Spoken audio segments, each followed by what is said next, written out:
Suman TV ప్రేక్షకులకి నమస్కారం. నేను గిరిజ. డిసెంబర్ 1 నుంచి 15వ తేదీ వరకు ద్వాదశ రాశుల ఫలితాలు ఎలా ఉన్నాయో తెలిపేందుకు ప్రముఖ జ్యోతిష్య పండితులు బ్రహ్మశ్రీ నందిభట్ల శ్రీహరి శర్మ గారు ఉన్నారు. గురువు గారితో మాట్లాడి మరిన్ని విషయాలు తెలుసుకునే ప్రయత్నం చేద్దాం. నమస్కారం గురువు గారు. వాగర్థావివ సంపృక్తో వాగర్థ ప్రతిపత్తయే జగతః పితరౌ వందే పార్వతీ పరమేశ్వరౌ. సదాశివ సమారంభాం శంకరాచార్య మధ్యమాం అస్మదాచార్య పర్యంతం వందే గురు పరంపరాం. ఆదిత్యాయ చ సోమాయ మంగళాయ బుధాయ చ గురు శుక్ర శనిభ్యశ్చ రాహవే కేతవే నమః. శృంగేరి జగద్గురు పీఠాధిపతులకి, కంచి పీఠాధిపతులకి నమస్కారములు తెలియజేసుకుంటూ కార్యక్రమాన్ని ప్రారంభిద్దాం. గురుగారు, డిసెంబర్ మాసంలో 1 నుంచి 15వ తేదీ వరకు సింహరాశి వారికి ఎలా ఉండబోతుంది అంటారు గురుగారు? సింహరాశి వారికి డిసెంబర్ 1వ తారీఖు నుంచి 15వ తారీఖు వరకు ఏ విధంగా ఉండబోతుందో తెలుసుకునే ముందు గ్రహ సంచారం తెలుసుకుందాం. రాశి నుంచి 2వ ఇంట కేతువు, అష్టమ స్థానంలో రాహు, సప్తమ స్థానంలో శని, అలాగే షష్టమ మందు శుక్రుడు 3వ తారీఖు నుంచి ప్రయాణం, అలాగే రవి బుధులు చతుర్థ స్థానమందు, లాభస్థానమందు గురువు మరియు వ్యయస్థానమందు కుజుడు. ఈ యొక్క గ్రహ సంచారాన్ని కనుక పరిశీలన చేసినట్లయితే వ్యయ కుజ సంచార ప్రభావము చేత ఈ యొక్క సింహరాశి వారికి 1వ తారీఖు నుంచి 15వ తారీఖు వరకు అనుకున్న పనులన్నీ కూడాను ఆలస్యం అవుతూ ఉంటాయి. ఎక్కువగా ఖర్చులు చేయాల్సినటువంటి పరిస్థితి వస్తుంది. సమయానికి డబ్బు అందక ఇతరుల దగ్గర మీరు రుణము తీసుకోవాల్సిన పరిస్థితులు మీకు ఏర్పడతాయని చెప్పవచ్చు. ఇక అన్నిటికంటే ముఖ్యంగా అవమానములు ఎదుర్కొనే అవకాశాలు ఈ యొక్క సింహరాశి వారికి శుక్రగ్రహ సంచార ప్రభావం చేత ఏర్పడుతుంది. అయితే అనగా ఏంటి? చేయని పనికి కూడా చేసిన విధంగా అవమానాలు ఎదుర్కోవడం లాంటివి. అలాగే ఎంత గొప్పగా చేసినప్పటికీ కూడాను తక్కువ మోతాదులో కితాబులు రావడం ఎదుటి వాళ్ళ నుంచి, అది కూడా ఒక అవమానమే కదండి. చేసిన పనికి తగ్గట్టుగా మనకు సన్మానం లేకపోయినా పర్వాలేదు, కానీ గుర్తింపు అనేది రావాలి. అనగా తక్కువ గుర్తింపు వస్తుంది, పనికి సంబంధించింది, అది అవమానంగా భావించవచ్చు. ఇక అన్నిటికంటే ప్రధానమైనటువంటిది వాహన కొనుగోలుకి, వాహన మరమ్మతులకి ఈ యొక్క 1వ తారీఖు నుంచి 15వ తారీఖు వరకు ఖర్చులు అధికంగా ఉంటాయి. మీ ముందు ఒక మాట, మీ తర్వాత ఇంకొక మాట మాట్లాడే వ్యక్తులే మీకు తరచూ గోచరమవుతుంటారు. కాబట్టి జాగ్రత్తలు పాటించండి. ఇక అన్నిటికంటే ప్రధానంగా గమనించాల్సినటువంటి అంశం ఏంటంటే ఈ యొక్క గురుగ్రహ ప్రభావము చేత బాధ్యతలు మరింత పెరుగుతాయి. ఎందుకనంటే దశమ గురు ప్రభావము ఎక్కువగా గోచరమవుతుంది, దశమ నుంచి 9వ స్థానం. కాబట్టి పూర్వీకుల ఆస్తికి సంబంధించినటువంటిది కావచ్చు, లేదా మీరు సంపాదించి పెట్టుకున్నటువంటి ఆస్తులకు సంబంధించి కావచ్చు, ఏదైనా కానీ ఫిక్స్డ్ అసెట్స్ అయినా కానీ, ఫిక్స్డ్ డిపాజిట్స్ అయినా కానీ, ఏవైనా కానీ బదిలీ చేయాల్సినటువంటి పరిస్థితులు ఈ యొక్క సింహరాశి వారికి గోచరమవుతున్నాయి. ఇక ప్రధానంగా గమనించుకున్నట్లయితే ఉద్యోగంలో కింది స్థాయి వ్యక్తుల యొక్క సహాయ సహకారాలు సరిగ్గా లేకపోవడం వల్ల కొంత మానసిక వేదనకు గురయ్యే అవకాశాలు ఈ యొక్క సింహరాశి వారికి చతుర్థ రవి ప్రభావం చేత గోచరమవుతుంది. అయితే ఇక్కడ ప్రధానంగా గృహంలో ఉన్నటువంటి కుటుంబ సభ్యుల యొక్క సహకారంతో అనుకున్నటువంటి పనులన్నీ కూడాను నెరవేర్చుకునే అవకాశాలు కూడా ఎక్కువగా గోచరమవుతున్నాయి. ఇక ముఖ్యంగా రియల్ ఎస్టేట్ రంగంలో ఉన్నవారు, అలాగే న్యాయ సంబంధించినటువంటి వృత్తుల్లో ఉన్నటువంటి వారు, రైతులు సాధారణమైనటువంటి ఫలితాలు మాత్రమే పొందుతారు. కాబట్టి ఎక్కువగా ఇన్వెస్ట్మెంట్ చేసి కొత్త కొత్త ప్రయోగాలు, కొత్త కొత్త వ్యాపారాలకి ఇన్వెస్ట్మెంట్ చేయడం కంటే ఉన్న వాటినే సర్దుకోవడం చాలా మంచిదనేటువంటి విషయం గుర్తుంచుకోవాలి. ఇక ఫుడ్కు సంబంధించినటువంటి బిజినెస్లో hotel, restaurant, FMCG products, super markets, అలాగే ఎడ్యుకేషనల్ ఇన్స్టిట్యూషన్స్, జ్యువెలరీ రంగంలో ఉన్నటువంటి వారికి సాధారణం కంటే కూడా ఎక్కువగా ఆశించిన మేర కంటే ఎక్కువగా శుభ ఫలితాలు అనేటువంటివి పొందుతారని చెప్పవచ్చు. అయితే ప్రధానంగా చూసుకున్నట్లయితే ఈ యొక్క కేతుగ్రహ సంచారము, రాహుగ్రహ సంచార ప్రభావం చేత కొన్ని ప్రయత్నాల్లో ఆటంకాలు అనేటువంటి ఉండడం, అలసట తొందరగా రావడము, కంటికి సంబంధించినటువంటి సమస్యలు పెరగడం లాంటివి గమనించవచ్చు. ఇక గమనించుకున్నట్లయితే ఇక్కడ ప్రధానంగా మిగతా గ్రహాల సంచారం ఏ విధంగా ఉన్నప్పటికీ కూడాను గురుగ్రహ యొక్క సంచార ప్రభావం మిమ్మల్ని ఎల్లవేళలా కాపాడుతుంది. కాబట్టి దైవానుగ్రహము అనేటువంటిది తప్పనిసరి.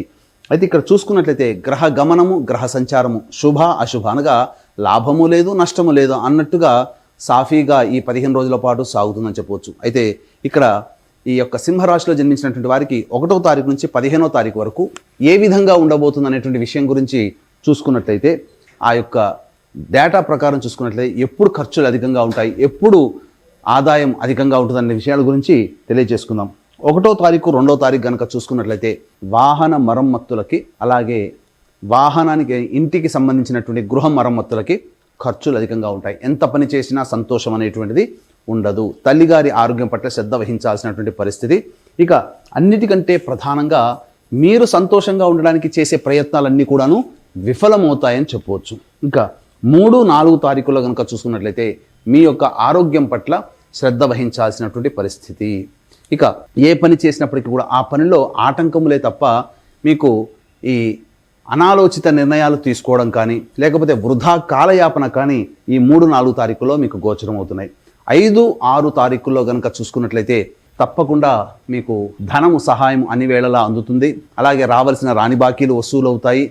ముఖ్యంగా స్త్రీ పరముగా మీకు లాభం అనేటువంటిది ఉంటుందని చెప్పవచ్చు. ఇక 7, 8, 9 తారీఖుల్లో చూసుకుంటే మీరు ఏ పని తలపెట్టినప్పటికీ కూడా ఆ పనిలో ఎదుటి వాళ్ళ యొక్క సహాయ సహకారాలు మీకు చాలా వేగవంతంగా అందుతాయని చెప్పవచ్చు. జీవిత భాగస్వామి, వ్యాపార భాగస్వామి తీసుకునేటువంటి నిర్ణయాలు మీ యొక్క జీవితానికి అభివృద్ధిగా ఉంటుంది.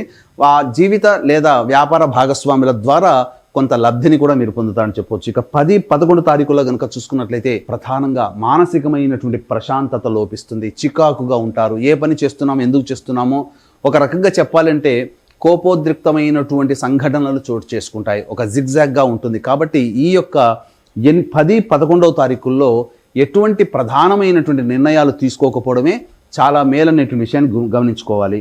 ఇక 12, 13 తారీఖుల్లో కనుక చూసుకున్నట్లయితే సంతానం మూలకంగా ఖర్చులు సమస్యలు పెరుగుతాయి.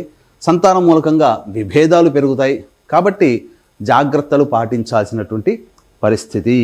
ఇక లౌక్యముతో వ్యవహరించాలి. అలాగే పిత్రార్జితము అలాగే ఆస్తులకు సంబంధించినటువంటి వివాదాల్లో కొంత మీకు అనుకూలంగా ఉండే అవకాశం ఉంటుంది. విదేశీయానం విదేశీ సంబంధించినటువంటి చేయ ప్రయత్నాలన్నీ కూడాను కొలిక్కొస్తాయి. ఇక 14, 15 తారీఖుల్లో కనుక చూసుకున్నట్లయితే ప్రధానంగా మీ యొక్క గురుతర బాధ్యతలు పెరుగుతాయి. మీకు సంఘంలో పేరు ప్రతిష్టలు పెరిగేటువంటి విధంగా మీరు కొన్ని బాధ్యతలు చేపడతారు. ఉద్యోగ రంగంలో కానీ కులవృత్తి, చేతి వృత్తి అలాగే వ్యాపార రంగంలో ఉన్నవారు పై స్థాయిని సాధించగలుగుతారు. ఇతరుల మీద మీదే పై చేయిగా ఉంటుందని చెప్పవచ్చు. ఒక సమాజంలో ఒక ప్రత్యేక గుర్తింపు ఈ 14, 15 తారీఖుల్లో మీకు గోచరమవుతుంది. ధనం కూడా సకాలానికి మీకు ధనం కూడా చేకూరుతుందని చెప్పవచ్చు. ఇక ఏతవాత చెప్పొచ్చేది ఏంటంటే మిశ్రమమైనటువంటి ఫలితాలు ఈ సింహరాశి వాళ్ళు పొందుతారు. కాబట్టి దైవానుగ్రహం అనగా శత్రు సమస్యలే అధికంగా ఉన్నాయి కాబట్టి దైవానుగ్రహం చేత వాటిని నిర్మూలించుకోవచ్చు. ఇట్టి దైవానుగ్రహం ఈ అందరికీ ఉండాలనే సదుద్దేశంతో డిసెంబర్ 2వ తారీఖు రోజున శ్రీశైల క్షేత్రంలో కానీ గోకర్ణ క్షేత్రంలో కానీ డిసెంబర్ 15వ తారీఖు రోజున మహామహిమాన్వితమైనటువంటి కాశీ క్షేత్రంలో మీ జాతకరీత్యా కలుగు విద్య, వివాహ, ఉద్యోగ, దాంపత్య, సంతాన, అనారోగ్య సమస్యల నివారణకి మరియు గోచారరీత్యా కలుగు వృషభ, మిథున, కర్కాటక, సింహతుల, వృశ్చిక, మకర, కుంభమీన రాశిలో జన్మించిన వారికి శనిదోష పరిహారార్థమై సర్వదోష నివారణ పూజలు ఒక్కొక్క క్షేత్రంలో పర్ హెడ్ 1500 రూపాయలకి చేయించడం జరుగుతుంది. కాబట్టి అవకాశం ఉన్న వాళ్ళు ఈ కార్యక్రమం తదనంతరం కాంటాక్ట్ చేసి మీ గోత్రనామాలు నమోదు చేసుకోవచ్చు. గురుగారు, అయితే 3, 4 కానివ్వండి 10, 11 తేదీలలో వాళ్ళకంత బాగోలేదు సింహరాశి వారికి. ఆరోగ్య పరిస్థితులు కాస్త అంటే అనారోగ్య పాలయ్యే అవకాశాలు ఉన్నాయని తెలియజేశారు కదా. మరి ఈ సింహరాశి వారికి ఎలాంటి పరిహారాలని మీరు తెలుపుతారు గురువు గారు? ప్రధానంగా సింహరాశి వారు ప్రతిరోజు సూర్యుడికి నమస్కారం, సూర్యాష్టకం 6 సార్లు పారాయణం చేయడం, అలాగే ఈ యొక్క ఆదివారం రోజున రావి చెట్టు చుట్టూ నారాయణాయ నమః అంటూ 27 ప్రదక్షిణలు చేసి విష్ణు సహస్రనామ పారాయణం ఒకసారి చేసుకుంటే చాలా మటుకు సమస్యలన్నీ తీరి ఆనందదాయకంగా ఉంటారని చెప్పవచ్చు. అయితే ఇవన్నీ కూడా చెప్పేటువంటి గోచార రీత్యా కలిగేటువంటి ఫలితాలు. దీనికంటే ఇంకా విభిన్నంగా మీ యొక్క పరిస్థితులు ఉన్నాయంటే మీ యొక్క జాతక చక్రంలోని గ్రహ దశాంతర దశల యొక్క ప్రభావాలు. కావున దగ్గరలోని మంచి ఉపాసనా పరులైనటువంటి జ్యోతిష్యులను సంప్రదించి వారి సలహాలు సూచనలు పాటించినట్లయితే జీవితం మరింత మెరుగ్గా ఉంటుందని చెప్పవచ్చు. చాలా చక్కటి పరిహారాలను తెలియజేశారు గురువు గారు. ధన్యవాదాలు. సర్వం శ్రీ ఉమామహేశ్వర పరబ్రహ్మార్పణమస్తు.